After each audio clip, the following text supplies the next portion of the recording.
Sejam bem-vindos à aula sobre genética promovida pelo Departamento do Spitz Alemão do Estado de São Paulo. Nesse vídeo, nosso tema será o Kirschhound.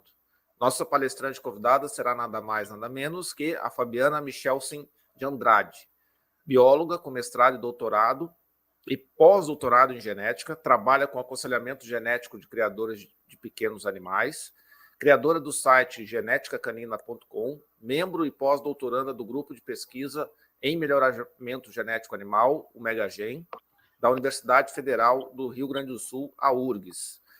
Eu vou aqui falar não somente sobre o Kirschhound, a gente vai começar falando sobre o Kirschhound, mas, na verdade, o que eu quero mostrar para vocês é como acontece a cor cinza, certo? Então, a cor cinza, que é característica do Kirschhound, né, mas também acontece em outras variedades, ela é também denominada de cinza lobo, né, ou agute.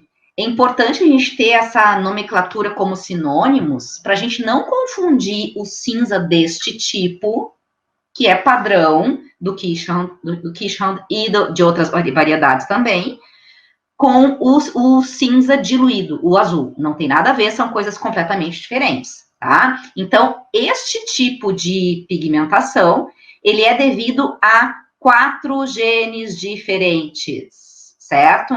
Então, o somatório desses 4 genes é que vai originar a coloração característica do Kirschhound e a coloração do Spitz médio, pequeno e anão com a mesma pelagem, tá? Então, o primeiro desses genes é o gene E. Esse gene ele vai determinar quais áreas do corpo e do pelo terão eumelanina ou terão feomelanina. Quem perdeu a aula de introdução à genética, volta lá para entender o que é eumelanina e o que é feomelanina, certo? Então, ó, este gene tem 3 tipos possíveis. E, na mesma aula de introdução à genética, eu expliquei por que eu uso esses sinais de mais, tá, pessoal? Então, volta lá também para quem não olhou essa aula de introdução à genética ainda no site. Então, aqui eu tenho o mais dominante de todos, aqui eu tenho um que é um pouquinho mais fraco, e aqui eu escrevo com letra minúscula, que é o gene mais recessivo.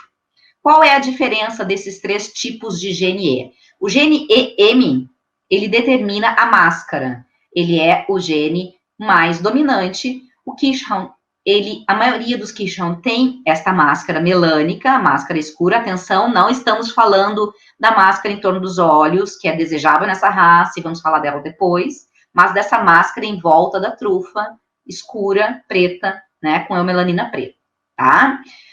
Se o animal não tiver essa máscara, ele vai ter algum dos outros 2, certo? Ezão, o animal vai ter eumelanina, por exemplo, preta, e se esse cão tiver ezinho, 2 genes ezinho, ele vai ter feomelanina. Então, aqui a gente tem a atuação do gene E, mostrando o animal com máscara, que pode ser homozigoto ou heterozigoto, porque a máscara é o mais dominante. E aqui, o cão sem máscara dessa pelagem, que é ezão. Então, essas são as possibilidades para esse gene nesta coloração, tanto no Kirschhound quanto nas outras variedades, certo? O segundo gene que atua para a existência dessa cor cinza é o gene K. E no caso da cor cinza, o gene K, que também tem 3 tipos diferentes, esse cão precisa ser homozigoto para o mais recessivo, ele precisa ser KY, porque é só sendo assim que o gene que efetivamente determina a pelagem cinza vai aparecer, certo? Então, todos os cães que têm essa pelagem são KY. De forma que, se eu quiser, por exemplo, pensar em fazer um teste genético, eu não vou gastar dinheiro com esse gene, se o meu cão tiver essa coloração. Porque eu já sei que ele é KY, certo? Aqui, o terceiro gene, que é o gene que finalmente determina a pelagem cinza desse tipo lobo, né? A pelagem agute, tá? Esse é um dos genes mais complexos que existem, dentre todos que a gente vai apresentar nesse site. E a gente tem aqui 4 tipos, na verdade são mais, mas os 4 básicos do gene A, que determinam cores diferentes. O mais dominante Aqui está o segundo colocado na relação de dominância, o terceiro e o quarto. Então, este segundo aqui é aquele que determina a pelagem lobo. Tá? Então, de maneira que, no caso dos Keeshond, como todos eles têm este padrão aqui, eu posso dizer que todos eles são homozigotos para esses 3 genes, porque eu não tenho variação dentro desta variedade. Se eu não tenho variação, todos eles serão homozigotos, certo? Vejam que aqui eu estou mostrando como é o pelo deste cão cinza. Ele é um pelo do tipo agouti. Ele tem eumelanina preta, ele tem uma parte no meio de feomelanina, que pode ser desde alaranjada até creme clara, e tem ainda uma parte final desse pelo, que é com eumelanina novamente, certo? Então, o pelo do cão cinza, independente se eu estou falando de Keeshond ou das outras variedades, é esse pelo aqui do meio, certo? Como é que são os acasalamentos dentro desta coloração? Bom, é claro que se eu estou falando de Keeshond, eu não tenho possibilidade de acasalamentos de diferentes cores, porque o Keeshond só tem essa cor, né? Só que se essa cor acontece nos Spitz alemão médios, pequenos e anões, eu tenho outras colorações nessas variedades também. E a regra é acasalar cão cinza somente com outro cão cinza. Qual é o motivo disso? É a preservação da cor.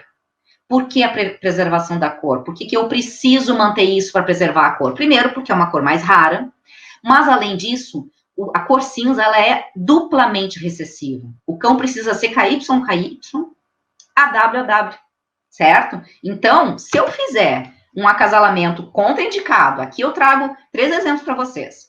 Eu tenho aqui um cão que é cinza, então tá aqui ele, AW, KY, com máscara, e eu acasalo erroneamente ele com um cão laranja.